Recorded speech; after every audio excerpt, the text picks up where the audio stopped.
యాత్రలో పాలు పొందగా అంతరాత్మతో ప్రభుని వేడగా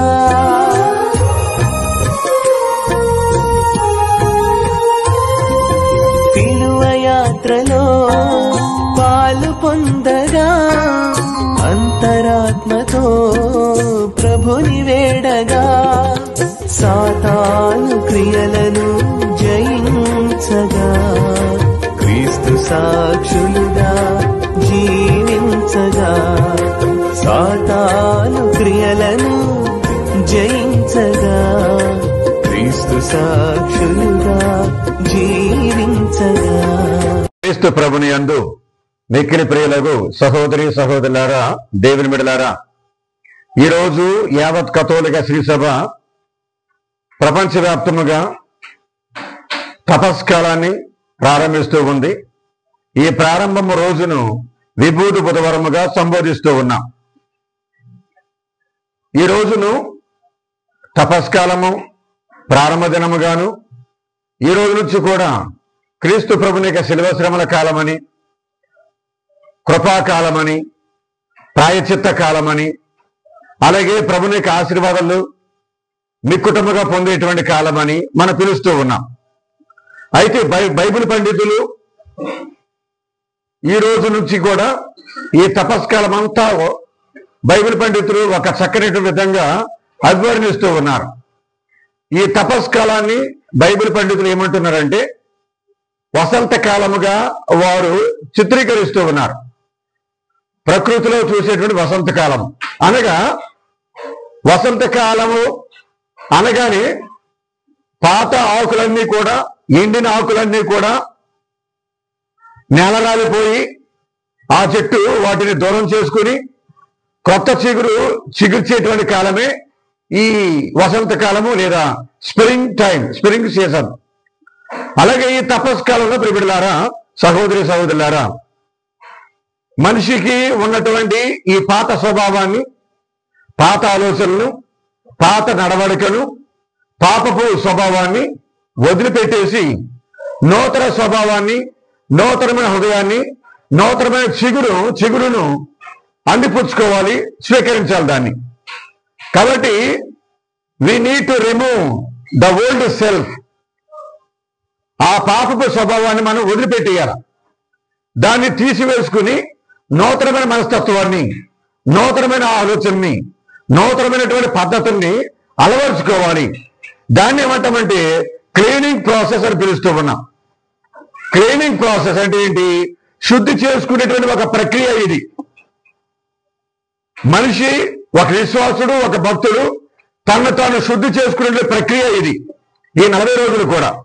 కాబట్టి ఈ తపస్కాలం అంతా కూడా, ఈ రోజుతో మొదలుకొని ఈ తపస్కాలం అంతా కూడా మనల్ని మనం శుద్ధి చేసుకోవాలా, పవిత్రీకరించుకోవాలా, పరిశుద్ధపరచుకోవాలి.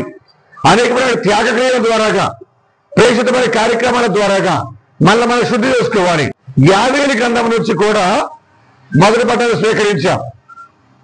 ఈ తపస్కాలము ప్రారంభ దినాన్ని అనగా విభూతి బుధవారాన్ని ప్రియబిడ్డలారా జరుపుకునే సమయంలో 3 సంవత్సరాలు కూడా ఈ లిటర్జికల్ క్యాలెండర్లో 3 సంవత్సరాలు కూడా ఒకే విధమైనటువంటి మొదటి పట్నం, రెండో పట్నం, సువిశేషాన్ని మన కథోలిక శ్రీసభ అందిస్తూ ఉంది.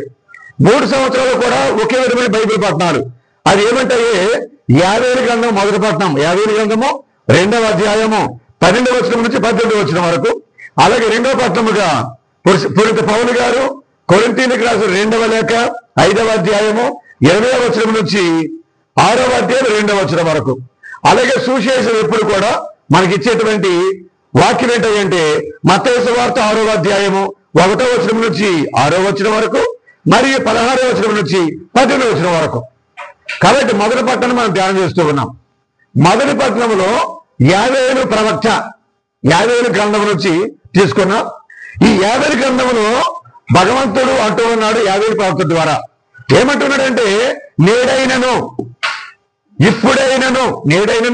ఇప్పుడైనను మీ మనసులు మార్చుకొని, మీ హృదయాలు మార్చుకొని, ప్రాయచిత్త పనులు చేసుకుంటూ, పశ్చాత్తాప కార్యక్రమం చేసుకుంటూ, ఏడుపులతోనూ దుఃఖముతోనూ ప్రభు వైపు మరలినట్లయితే మీరు రక్షించబడతారు, మీ బిడ్డలు దీవించబడతారు, మీ పశుపక్షాలు దీవించబడతాయి, మీరు సురక్షితంగా ఉంటారు ఈ భూమి మీద.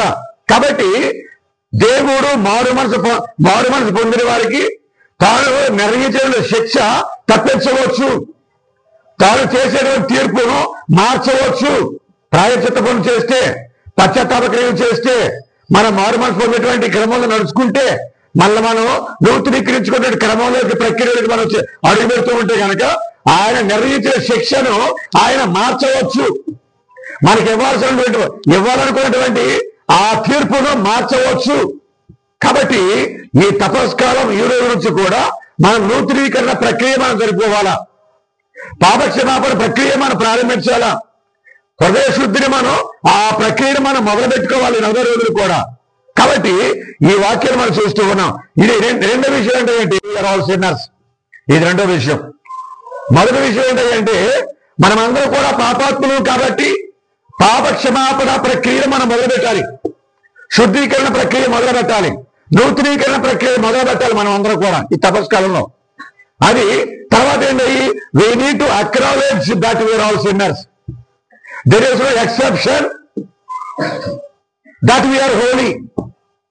మన పాపాత్ములం కాదు, మన పరిశుద్ధులము అనేటువంటి ఆలోచన ఎప్పుడు కూడా మన మనసులో ఉండకుండా నేను పాపాత్ముడిని, నేను పాపాత్మురాల్ని అనే విషయాన్ని మాత్రం మనం ఎప్పుడు కూడా గుర్తుంచుకోవాలా. కాబట్టి ఈ పాపాత్ముడిని, పాపాత్మురాల్ని అనే విషయాన్ని గుర్తించినప్పుడు, గమనించినప్పుడు, అంగీకరించినప్పుడు బిడ్డలారా మనలో దానికి విరుగుడు మనం ఆలోచన చేయాలి. పాపాలను క్షమించుకునే మనస్తత్వాన్ని, విడిచిపెట్టే మనస్తత్వాన్ని మనం కలిగి జీవించాలని చెప్పని యావే ప్రవక్త ద్వారాగా తెలియచేస్తున్నాడు బిడ్డలారా, సహోదరి సహోదరులు. కాబట్టి పూర్ణ హృదయంతో ఆయన దగ్గర మరల రావాలా. We need to return to God with our whole heart. పరిపూర్ణమైన హృదయంతో మళ్ళీ ఆ ప్రభు దగ్గర రావాలా. మనం ఎంతో దూరం వెళ్ళి ఉంటాం ఈ సంవత్సరం మొత్తం మీద. దేవునికి దూరంగా వెళ్ళి ఉంటాం, దేవుని మార్గానికి దూరంగా వెళ్ళి ఉంటాం, దేవుని యొక్క పవిత్రత ఆ మార్గానికి దూరంగా వెళ్ళి ఉంటాం. కాబట్టి ఈ రోజు నుంచి నేడైనను ఇప్పుడైనను దేవుని దగ్గర మరలు రండి అని యాభై ప్రవక్త బోధిస్తూ ఉన్నాడు బిడ్డలారా, సహోదరి సహోదరులు. ఎందుకని? శిక్ష తప్పించుకోవటానికి, ప్రభువుల ప్రేమలో ఎదగటానికి, ప్రభు యొక్క కృపలో పెరగడానికి ఆ పాపాలను మనం వదిలిపెట్టేయాలి, దేవుని దగ్గర రావాలి, దేవుని తట్టు తిరగాలి అనేది 50 గ్రంథంలో మనం వినేటువంటి వాక్యం ప్రియబిడ్డలారా, సహోదరి సహోదరులారా. కాబట్టి ఇక్కడ మనం ఇంకొక విషయాన్ని గుర్తుంచుకోవాలి. ఏంటో విషయం? అది విభూతి పొడవారు రోజున విభూతిని మన నుదుటి మీద ధరిస్తూ ఉన్నాం. ఈ పశ్చాత్తాప కాలంలో, ఈ ప్రాయశ్చిత్త కాలంలో, తపస్కాలం ప్రారంభ దినాన మనమందరం కూడా విభూతిని దివ్య పూజలో ధరిస్తూ ఉన్నాం. విభూతిని దివ్య పూజలో శిలువ గుర్తుగా మన నుదుటి మీద వేసుకుంటూ ఉన్నాం. ఏంటి ఈ విభూతికును మన ప్రాయశ్చిత్త క్రియలకు, మన పశ్చాత్తాప క్రియలకు సంబంధం ఏంటంటే బైబిల్లో దాని యొక్క ఆధారం అనేది ఉండబడిలారా, సహోదరి సహోదరులారా. కాబట్టి ప్రాయశ్చిత్తానికి, పశ్చాత్తాప కార్యక్రమాలకి కారణము, సూచన, గుర్తింపు ఏంటంటే విభూతే. ఈ బుట్టలో యోబు గ్రంథంలో 42వ అధ్యాయంలో 6వ వచనంలో యోబు మహర్షి అంటూ ఉన్నాడు. ఏమంటున్నాడు ఆయన? కనుక నేను పలికిన పలుకులకు అసహ్యపరుచున్నాను, నా మీద నాకే అసహ్యం వేస్తుంది మీ ముందు నేను మాట్లాడిన మాటలకి. కాబట్టి నేనేం చేయాలి? దుమ్ము బూడిద పైన చల్లుకొని పశ్చాత్తాప క్రియలు చేసుకోవాలి. నేను నా నెత్తి మీద, నా శరీరం అంతా కూడా దుమ్ము పోసుకోవాలా, బూడిద పోసుకోవాలా. పశ్చాత్తాపడటానికి, ప్రాయశ్చిత్త పడటానికి ఈ దుమ్ము, ఈ ధూళి, ఈ బూడిద సూచనగా మారుతూ ఉంది. కాబట్టి అందుకని విభూతి బుధవారం రోజున మన విభూతిని నుదుటి మీద సులువు గుర్తుగా ధరించాలి. అది మొదటి వాక్యం. రెండవ వాక్యం అంటే ఏంటి?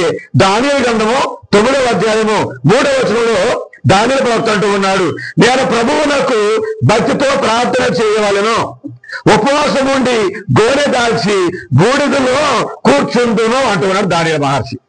కాబట్టి నా పాపములకు పశ్చాత్తాపంగా, ప్రాయశ్చిత్తముగా, దానికి సూచనగా నేను బూడిదను నా నెత్తి మీద చల్లుకుంటున్నాను, బూడిదలో కూర్చుంటున్నాను, నేను క్షమాపణ అడుగుతున్నాను, పశ్చాత్తాపడుతున్నాను, పాప క్షమాపణ అన్ని పలుకుతున్నాను దేవుని నుంచి. అదే గుర్తు ఈ బూడిద అనేది. ప్రియబిడ్డలారా, సహోదరి సహోదరులారా. అలాగే ఎస్తేరు గ్రంథము 7వ అధ్యాయము 3వ వచనములో, ఎస్తేరు గ్రంథము 7వ అధ్యాయం 16వ వచనములో, అలాగే యూదితు గ్రంథము 8వ అధ్యాయం 6వ వచనములో, ఎజ్రా గ్రంథం 8వ అధ్యాయం 23వ వచనములో, యోనా గ్రంథం 3వ అధ్యాయం 6వ వచనములో, హోషియా గ్రంథం 6వ అధ్యాయం 1వ వచనములో, ఈ వచనాలన్నింటిలో కూడా విభూది బూడిద అనే ప్రస్తావన వస్తుంది ప్రియబిడ్డలారా, సహోదర సహోదరులు. కాబట్టి ఈ విభూతి బుధవారం రోజున విభూతిని మన నుదుటి మీద ధరించడం అనేది బైబిల్ ప్రకారంగానే మనం ఈ కార్యాన్ని, ఈ ప్రేషిత కార్యాన్ని మనం చేస్తూ ఉన్నాము ప్రియ సహోదరి సహోదరులారా, దేవుని బిడ్డలారా. అలాగే క్రీస్తు ప్రభు కూడా అంటూ ఉన్నాడు, మత్తయి సువార్త 11వ అధ్యాయము 21వ వచనం అంటున్నాడు. చదవండి ఒకసారి. మత్తయి సువార్త 11వ అధ్యాయము 21వ వచనం. అయ్యో కొరాజీన పురమా, బెత్సయిదా పురమా, నీ నగరములలో నేను చేసినటువంటి అద్భుత కార్యములు, చేసినటువంటి సూచక క్రియలు, చేసినటువంటి స్వస్థతలు నేను గనక తూరు సీదోను నగరాల్లో చేసినట్లయితే వాళ్ళు ఎప్పుడూ తూరు సీదోను నగరవాసులు గోనె బట్టలు ధరించి బూడిదలో కూర్చొని పశ్చాత్తాపడి ప్రాయశ్చిత్తపడి మార్మల్స్ పొందుకుంటే వాళ్ళే.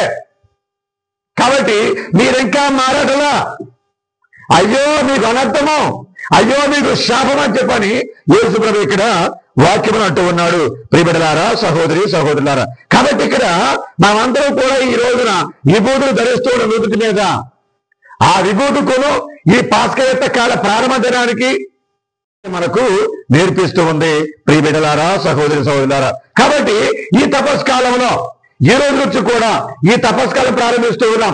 ఈ తపస్కాలంలో మనం చేయవలసిన పని ఏంటంటే సింగిల్ అజెండా. ఈ తపస్కాలం అంతా కూడా మనం చేయవలసిన పని single agenda. Only one goal, only one motto, only one aim. ఏంటన్నది పాపాన్ని విడిచిపెట్టాలి. అదొక్కటే మనం చేయాల్సింది. పాపాన్ని విడిచిపెట్టాలి, పాపం నుంచి దూరం అవ్వాలి, దుష్టత నుంచి దూరం అవ్వాలి, ఈ లోక వాంఛల నుంచి దూరం అవ్వాలి, ఈ లోక దుర్వ్యసనం నుంచి దూరం అవ్వాలి. అదొక్కటే సింగిల్ అజెండా మనం చేయాల్సింది. దేవునికి బిడ్డలుగా, దేవునికి విశ్వాసులుగా, ప్రభుని అనుసరించినటువంటి బిడ్డలుగా మనం చేయవలసింది ఏంటంటే పాపమునకు దూరం అవ్వాలి. We need to remove the sin, we need to go away from the sin, keep the sin away from us. పాపమును మన నుంచి దూరం కూర్చుకోవటమే. ఆ పాపను దూరం కూర్చుకోవటం వల్ల మనకు వచ్చే లాభం ఏంటంటే దేవుని కృప మనకు లభిస్తూ ఉంది, దేవుని కరుణ వర్షం మన మీద కురుస్తూ ఉంది, దేవుని యొక్క కృపాశీర్వాదాలు మనకు వస్తూ ఉంటాయి, కృప వెంబడి కృప మనకు వస్తూ ఉంది. కాబట్టి పాపాన్ని ఉంచుకోవటం వల్ల, దాచుకోవటం వల్ల, పాపంతో కలిసి తిరగటం వల్ల మనకు వచ్చే అనర్థం ఏంటంటే నాశనమే, డామినేషన్, ఇటర్నల్ డామినేషన్. కాబట్టి పాపం విడిచిపెడితే దేవుని కృప మనలోకి వస్తుంది. God's grace comes to us. దేవుని కృప మన దగ్గరికి వస్తూ ఉంది. మన దేవుని కృపలో ఉంటాం, నింపబడతాం. అదే మనం చేయవలసినటువంటి కార్యక్రమం ప్రియబిడ్డలారా, సహోదరి సహోదరులారా. ఇంకా రెండోది ఏంటంటే మనం చేయవలసినటువంటిది ప్రియబిడ్డలారా, జ్ఞాన స్నానపు ఒప్పందాన్ని మనం నూతనీకరించుకోవాలి. ఈ తపస్కలం అంతా కూడా జ్ఞాన స్నానపు ఒప్పందాన్ని నూతనీకరించుకోవాలి. We need to renew the baptismal promises. మనం బుద్ధి వివరం తెలిసిన తర్వాత, జ్ఞానం వచ్చిన తర్వాత, అడల్ట్స్ గా ఉన్నప్పుడు జ్ఞానస్థానం చూసుకునే మనం అందరం కూడా ఆ జ్ఞానస్థానం పొందేటువంటి సమయంలో జ్ఞానస్థానం ఇచ్చే గురువు అడుగుతూ ఉన్నాడు, మీరు పిశాచం తెగించున్నారా? తెగించున్నాము. దాని క్రియలను తెగించున్నారా? తెగించున్నాము. దాని ఆకర్షణ తెగించున్నారా? తెగించున్నాము. 3 ప్రశ్నలు. అన్నిటికీ మనం తెగించున్నాము అని చెప్పి అంటూ ఉంటాం. కానీ we are travelling with sin, we are journeying with sin, Satan. కాబట్టి మనం ఇచ్చినటువంటి జ్ఞాన స్నానపు ప్రమాణాలు, ఒప్పందాలు మళ్ళీ మనం వాటిని తోలనాడుతూ ఉన్నాం. అంతా కూడా ఈ 40 రోజులంతా కూడా ఆనాడు ఇచ్చినటువంటి జ్ఞానస్థాన ఒప్పందాన్ని, ప్రమాణాలని మరలా మనం నూతనీకరించుకోవాలా. విజిల్ మాస రోజున, అనగా ఈస్టర్ నైట్ విజిల్ మాస రోజున మనం ఎప్పుడైతే వీటిని తెగిస్తూ ఉన్నామో, బాప్టిజం ప్రామిసులు రెండు చేసుకుంటామో, అప్పుడు క్రీస్తు యొక్క పునరుత్థానములో మనం సంతోషంగా పాల్పంచుకునే వాళ్ళం అవుతాం. లేదంటే కనుక మళ్ళీ అదే పాపం, మళ్ళీ అదే బురద, మళ్ళీ అదే ఊబు. సంవత్సరాల తరబడి మనం దీక్ష తపస్కారంలో పాల్గొంటున్నాం మనం. కానీ ఇప్పుడు బిడ్డలారా, సహోదరి సహోదరులారా, నిర్ణయం తీసుకోవాలా. You need to take the decision. You need to take the decision. ఏంటో decision? I am for God, I am with the church, I am with Christ.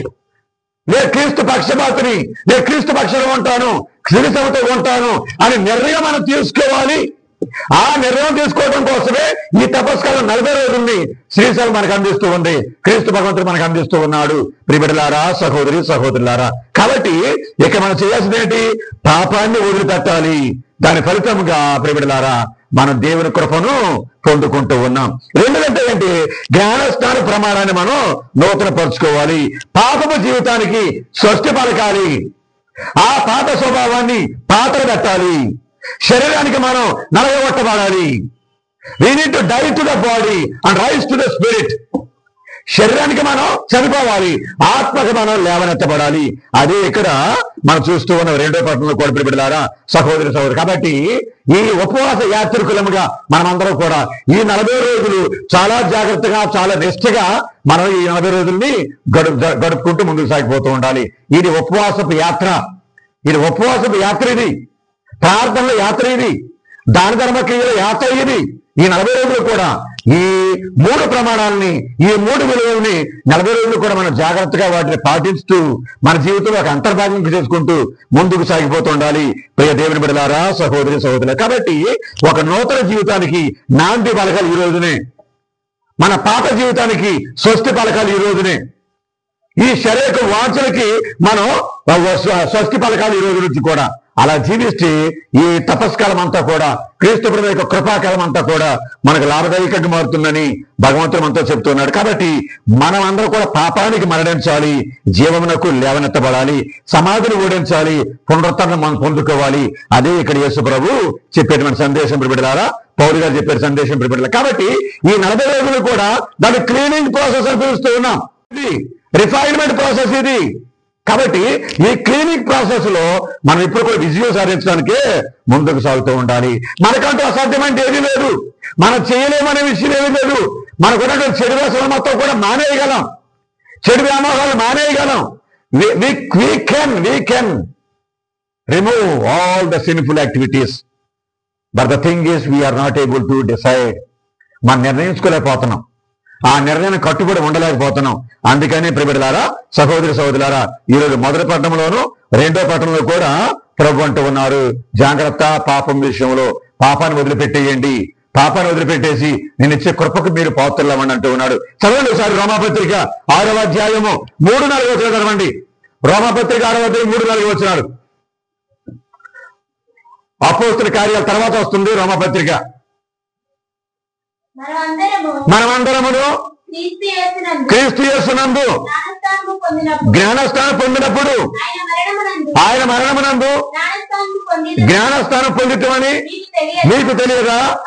కనుక మన జ్ఞానస్థానము ద్వారా మనం ఆయనతో సమాధి చేయబడి ఆయన మరణమున పాలు పంచుకుంటుని ఏలైనా తండ్రి ప్రభావము చే మరణము నుంచి క్రీస్తు లేవనెత్తబడినట్లే మనము కూడా ఒక కొత్త జీవితమును గడుపుటకి అట్లు జరిగింది. గమనించండి, ఇక్కడ మన జ్ఞానస్థానం పొందినప్పుడు క్రీస్తు యొక్క మరణములో పాలుభాగస్తులం అవుతూ ఉన్నాం. క్రీస్తు ప్రభు యొక్క మరణములో భాగస్తులం అవుతూ ఉన్నాం. కాబట్టి క్రీస్తు సమాధిలోనే శాశ్వతంగా ఉండిపోవాలా, సమాధిని తెగించాడు ఆయన, మరణాన్ని ఓడించాడు ఆయన. కాబట్టి క్రీస్తు మరణంలో భాగస్తులమైన మనమందరం కూడా క్రీస్తు పునరుత్థానంలో కూడా భాగస్తులం అవుతూ ఉన్నాం. ఓడించడంలో భాగస్తులం అవుతూ ఉన్నాం. సైతాన్ని ఓడించడంలో, సమాధిని ఓడించడంలో, ఈ ప్రపంచాన్ని ఓడించడంలో మనం భాగస్తులం అవుతూ ఉన్నాం. కాబట్టి జ్ఞానస్థాన ప్రమాణాలను మనం నూతనీకరించుకుంటూ ఉన్నది ఎంతో ముఖ్యమైన విషయం ప్రియబిడ్డలారా, సహోదరి సహోదరులారా. కాబట్టి ఈ క్లీనింగ్ ప్రాసెస్ లో, ఈ ఉపవాస యాత్రికులముగా మనమందరం కూడా చేయవలసింది ఏంటి? మనం చేసేది 3 పుణ్యాలు ఏంటి? ఒకటేమో ఉపవాసం, రెండోదేమో ప్రార్థన, మూడోదేమో ప్రేషిత కార్యాలు. ఈ 3 విలువల్ని కథోలిక శ్రీసభ ప్రతి సంవత్సరం కూడా మనకు అనుగ్రహిస్తూ ఉంది. మన సూచనలు చదువుకున్నాం. ప్రార్థన ఎలా చేయాలో, ఉపవాసం ఎలా ఉండాలో, దాన క్రియలు ఎలా చేయాలో సుశేషులు యేసుక్రీస్తు చాలా క్లియర్ కట్ గా చెబుతున్నాడు ప్రియబిడ్డలారా, సహోదరి సహోదరులారా. ఇక మనం గమనించే విషయం ఏంటంటే ప్రియబిడ్డలారా, మనమందరం కూడా ఈ తపస్కాలంలో మరి ముఖ్యంగా దీక్ష తీసుకున్నటువంటి దీక్షితులు కావచ్చు, దీక్ష తీసుకోకుండా, దీక్ష బట్టలు ధరించకుండా చాలా మంది కూడా దీక్ష చేస్తున్నట్టుగానే అన్ని నియమాలు నిబంధనలు పాటిస్తూ ఉంటారు. సో కాబట్టి మనమందరం కూడా చాలా అంటే చాలా ఎక్సలెంట్ గా మనం ఈ తపస్కాలను మనం పాటిస్తూ ఉన్నాం. ఎక్సలెంట్ గా తపస్కాలను పాటిస్తూ ఉన్నాం. మనం ఈ తపస్కాలను మనం చేసేటువంటి పుణ్యకార్యాలు ఏంటంటే, మొదటి పుణ్యకార్యం ఉపవాసం ఉంటున్నాం. మనం ఏంటి ఉపవాసం ఉండటం అంటే, మనకి ఇష్టమైనటువంటి భోజన పదార్థాలు మనం దూరం చేసుకుంటున్నాం. రుచికరమైన భోజనాల కన్నా నా క్రీస్తు భగవంతుడే రుచిగా ఉన్నాడు. My Jesus is tastier than the food what I receive the other days.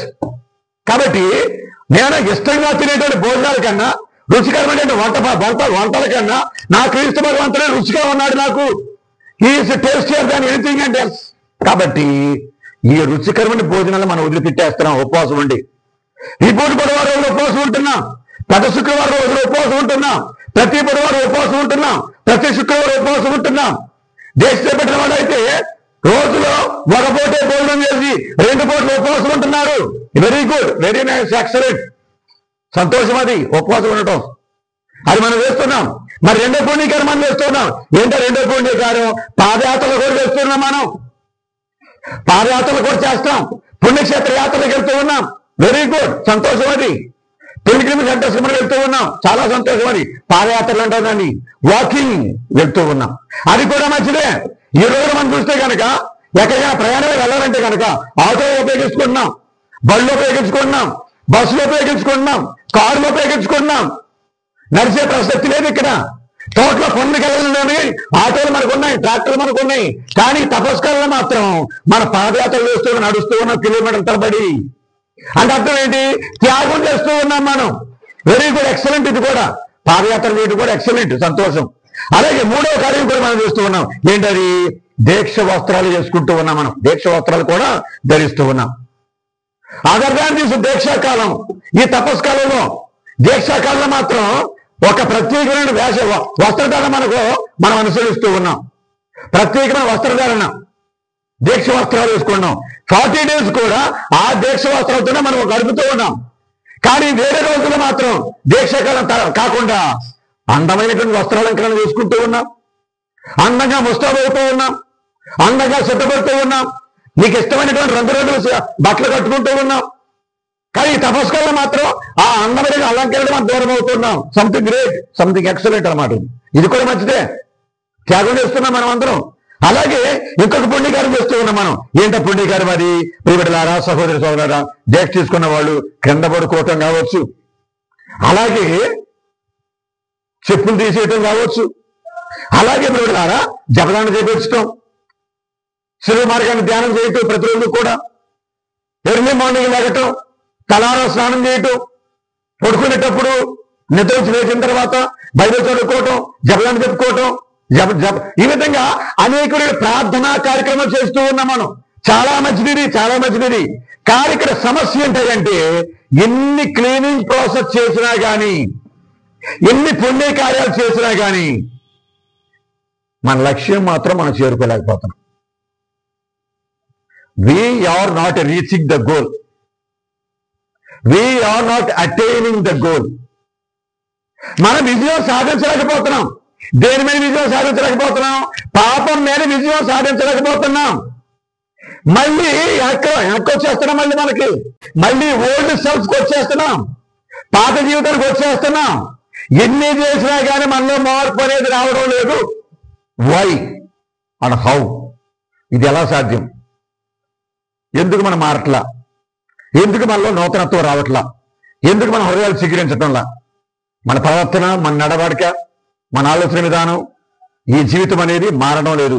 ఎందుకని అంటే మనం చేసినవన్నీ కూడా కపట వేషధారణలాగా తయారవుతుండే. We may be leading our life as a hypocritical life. వాడు వేస్తారనో, వీళ్ళు వేస్తారనో, వీళ్ళు వేస్తారనో, వాడు వేస్తారనో, బాగోదనో, ఆ విధంగా మోసపూరితమైన జీవితం జీవించి ఉండవచ్చేమో, కపట వేషధారణ జీవితం జీవించి ఉండవచ్చేమో, వాళ్ళ కోసం వీళ్ళ కోసం మనం ఈ పనులు చేసి ఉండవచ్చేమో. మనస్ఫూర్తిగా చేయకుండా ఉండకపోవచ్చేమో. కాబట్టి ఇది మన అంతరాత్మకే వదిలేస్తూ ఉన్నాం, మీ ఆలోచన విధానానికి వదిలేస్తూ ఉన్నాము. కాబట్టి మారాలా. 40 రోజుల్లో మనం అందరం కూడా కొద్దిగా మారాలా. మన జీవితంలో నూతనత్వం రావాలా, పరిశుద్ధత రావాలా, పరిపూర్ణత రావాలా అనేది శ్రీసభ యొక్క కోరిక. ప్రియబిడ్డలారా, సహోదరి సహోదరులు, కాబట్టి మన లక్ష్య సాధనలో మనం అందరం విఫలమవుతూ ఉన్నాం. We are becoming a failure after the Lenten season, after the Easter పండుగ తర్వాత కూడా మనం పాత జీవితానికి వెళ్ళిపోతూ ఉన్నాం, పాత అలవాట్లకు మరలి వెళ్ళిపోతున్నాం, పాత పద్ధతులకు వెళ్ళిపోతున్నాం. దానికి కారణం ఏంటో, ఎందుకు జరుగుతుంది అది వ్యక్తిగతంగా మీ మనసులకే వదిలేస్తూ ఉంది కథోలిక శ్రీసభ. మారాలి, మనసులు మార్చుకోవాలి, హృదయాలు మార్చుకోవాలి. పాత హృదయం తీసివేసి, రాతి హృదయం తీసివేసి మాంసపు గుండెలు ఇస్తానని చెప్పని యాదవపురం అంటూ ఉన్నాడు. ప్రియబిడ్డలారా, సహోదరి సహోదరు, కాబట్టి ఇన్ని చేసినా కానీ మనం మారతలేదంటే అది వ్యక్తిగతమైనటువంటి ఆలోచనకే, పరిశీలనకే వదిలేస్తూ ఉన్నాను. కాబట్టి ప్రియబిడ్డలారా, సహోదరి సహోదరులారా, అందుకని ఈ తపస్కాలం అంతా కూడా 40 రోజులు దీక్షాకాలం, 40 రోజుల తపస్కాలం అని అందరూ కూడా పిలుస్తూ ఉన్నాం, అందరూ కూడా చెబుతూ ఉన్నాం. వై 40? 40 రోజులే ఏంటి కానీ 49 days కావచ్చు కదా, 60 days కావచ్చు కదా, 12 days కావచ్చు కదా, 24 days కావచ్చు కదా, ఎందుకు 40 రోజులే? ఏంటి అసలు? What is the significance of the number 40 in the Bible? ఈ 40 అనేటువంటి సంఖ్య ఎందుకని ముఖ్యమైనటువంటిది బైబిల్ గ్రంథంలో? 40 రోజులు ఏంటి దీక్షాకాలం? Why not 49? Why not 50? Why not 60? Why not 12? And why not 24? Why not 30? 40 ఏంటి ఎందుకని అంటే కనుక బైబిల్ గ్రంథంలో 40 అనేటువంటి నెంబర్కి ఒక సిగ్నిఫికెన్స్ అనేది ఉంది, ఒక ఇంపార్టెన్స్ అనేది ఉంది. అది ఎక్కడెక్కడ 40 అనేటువంటి నెంబర్ ఉందో ఇక్కడ 2 నిమిషాలు మాత్రం దాన్ని ధ్యానం చేసుకుని మనం ముందుకెళ్తానికి ప్రయత్నం చేద్దాం. ఎందుకంటే ముందుగా వెళ్ళారా, మానవులందరూ కూడా పాపము కోపములో కూడుకుపోయినప్పుడు, అసలు మనిషిని ఎందుకు చేశానా అని దేవుడు బాధపడినప్పుడు, దుఃఖించినప్పుడు, రోధించినప్పుడు, ఈ మనిషి చేసిన పాపాల వలన సకల సృష్టి కూడా పాపపు ఇష్టమైంది, లోపపు ఇష్టమైంది అని దేవుడు దుఃఖించి మదనపడి వేదనపడి ప్రియబిడ్డలారా సృష్టి మొత్తాన్ని కూడా ఒక్కసారి నీళ్లతో ముంచేద్దాం మర్చిపోయి నిర్ణయించుకున్నాడు. నీళ్లతో ముంచేయడానికి నిర్ణయించుకున్నాడు. ప్రియ దేవుని బిడ్డలారా, సహోదరి సహోదరులారా, నోవా కాలంలో ప్రియబిడ్డలారా అదే చూస్తున్నాం. ఆదికాండం 6వ అధ్యాయము 17 రోజులు మనం చూస్తూ ఉన్నాం. జలప్రళయం వచ్చిన 40 రోజులు 40 రాత్రులు వచ్చింది జలప్రళయం. కుంభవృష్టి కురిసింది, కుంభవర్షం కురిసింది, మొత్తం అంతా కూడా పర్వతాలు మొత్తం కూడా మునిగిపోయాయి. కాలు మామటానికి భూమి మీద చిన్న ఇసుమంత ప్లేస్ కూడా లేకుండా పోయింది, పర్వతాలే మునిగిపోయినాయి, జలమయమైపోయింది ప్రపంచం అంతా కూడా, భూప్రపంచం అంతా కూడా. ఆ విధంగా 40 రోజులు 40 రాత్రులు భగవంతుడు ఆకాశం నుంచి కుంభవృష్టిని కురిపించాడు అని మనం చూస్తూ ఉన్నాం.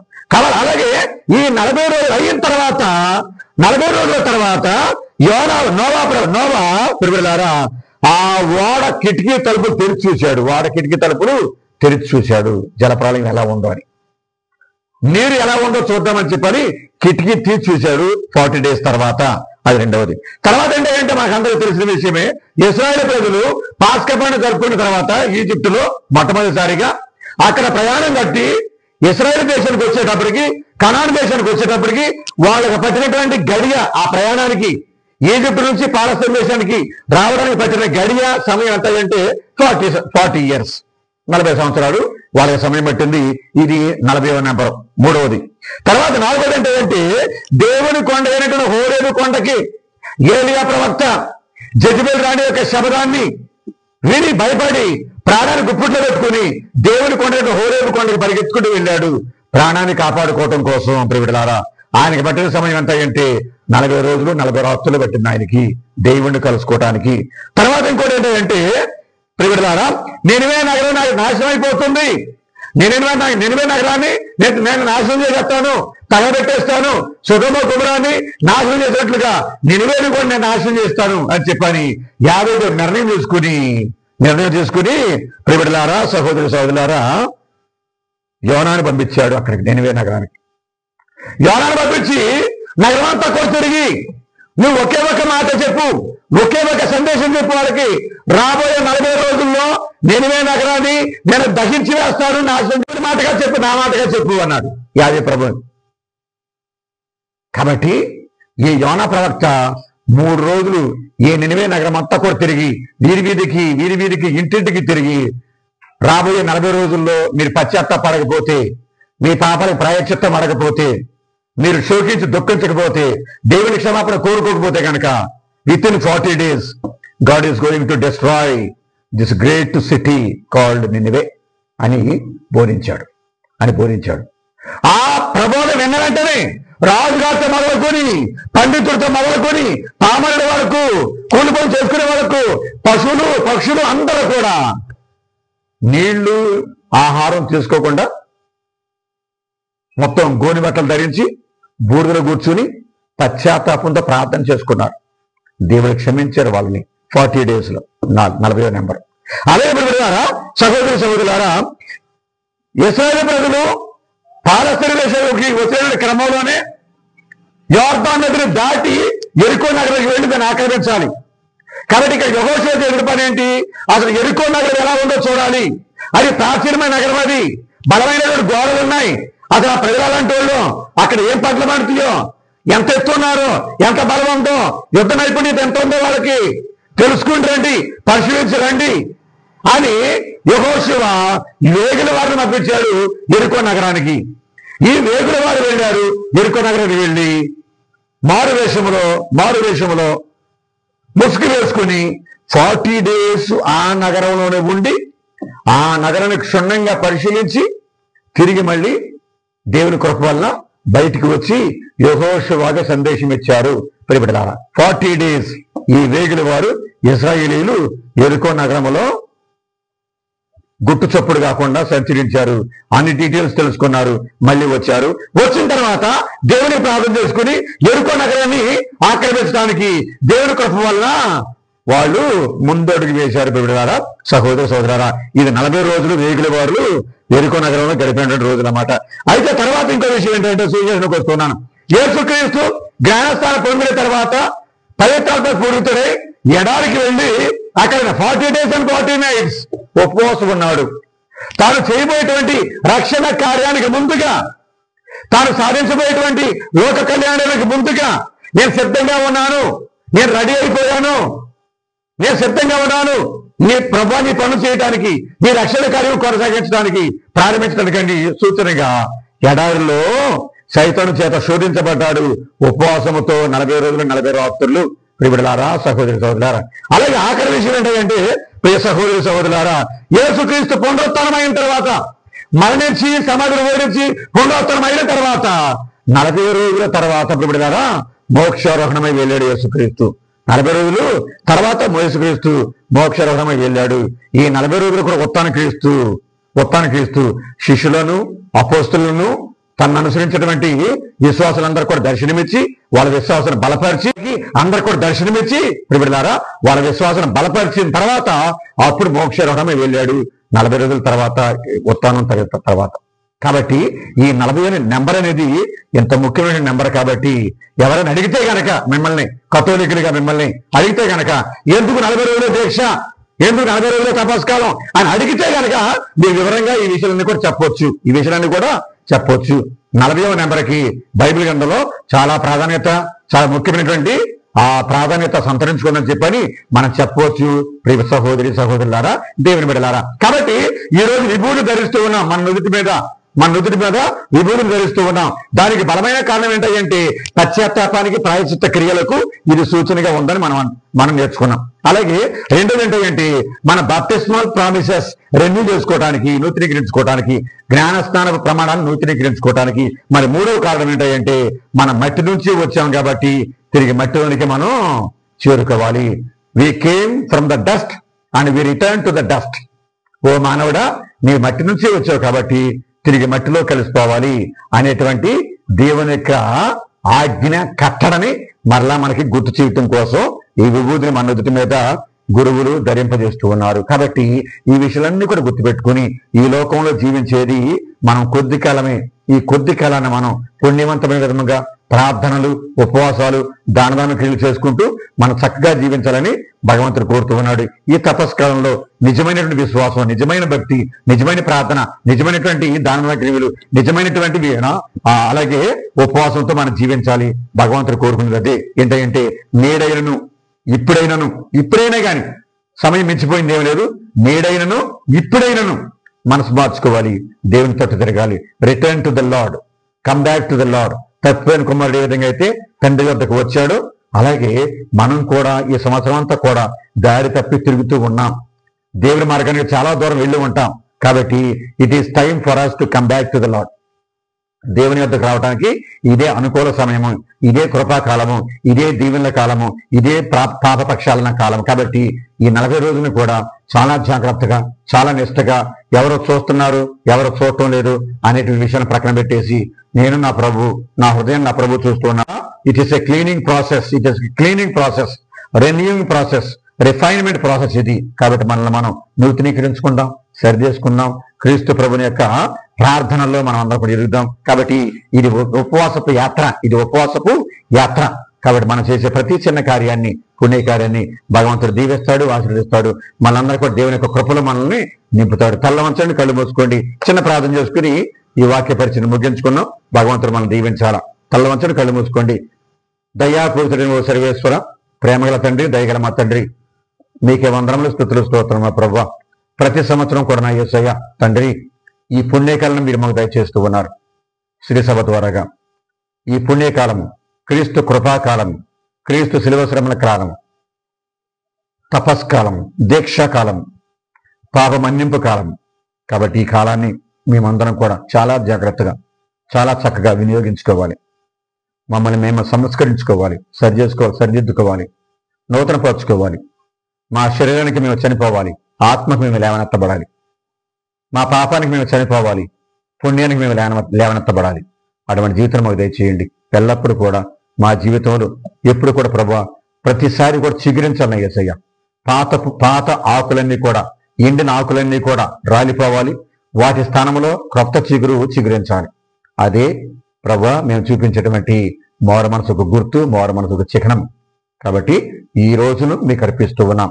ఈ రోజు నుంచి కూడా ఈస్టర్ పండుగ వరకు నా ప్రభువా మేమందరం కూడా నిష్టగా జీవించే భాగ్యం దయచేయమని, మరి ముఖ్యంగా దీక్ష చేపట్టి బిడ్డలను దీవించి ఆచరించమని, వారు చేసే పుణ్యకార్యాలు ప్రభు మీ తోడుగా ఉండి దీవించమని, వారి యొక్క దీక్ష ఫలితం నా తండ్రి, దీక్ష ఫలితం నా ప్రభువా వారి కుటుంబాలకి, వారికి వారి గ్రామాలకు, వారి విచారణటువంటి న్యాయంపై విచారణ కూడా ఉపయోగకరంగా, మేలుకరంగా ఉండే విధంగా దీవించి ఆచరించమని, కపట వేషధారుల వలె కాకుండా, లోపల ఒకటి బయట ఒకటి అనే విధంగా కాకుండా మేము ఎల్లప్పుడూ కూడా నిస్వార్థంగా, నిష్టగా, భయభక్తులతో జీవించే భాగ్యాన్ని మాకు దయచేయమని మా ప్రభుని యేసుక్రీస్తు ద్వారా ఈ మనవి చేస్తున్నాము తండ్రి.